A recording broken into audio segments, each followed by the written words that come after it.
Terkait maraknya wabah di negara Cina yaitu virus corona, membuat negara lain antisipasi agar virus tersebut tidak tersebar. Tidak hanya pada pengawasan kesehatan, virus ini juga berdampak kepada perekonomian negara Cina. Karena banyak negara yang sementara ini tidak menerima produk impor dari Cina, ditakutkan akan membawa wabah virus corona. Begitu juga banyak negara yang mengalihkan atau meninjau kembali ekspor ke Cina, seperti yang dilakukan oleh Gubernur Sumatera Selatan. Gubernur Sumatera Selatan Herman Deru mengatakan, dengan adanya wabah virus di negara Cina, membuat perekonomian negara tersebut turun.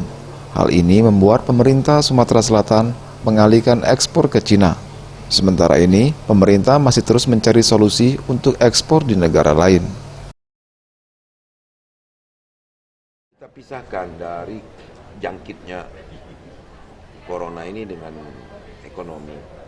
Ya, sangat wajar jika di sebuah negara yang sedang dilanda wabah tertentu, ekonominya stuck, sementara salah satu komoditas kita kan dikirim ke sana. Ya, mereka juga tentu berusaha dong, nggak mau ekonominya lumpuh. Ya, kita sabarlah.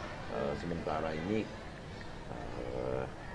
kita tentu harus mencari solusi untuk ekspor. Tim Liputan Sriwijaya TV.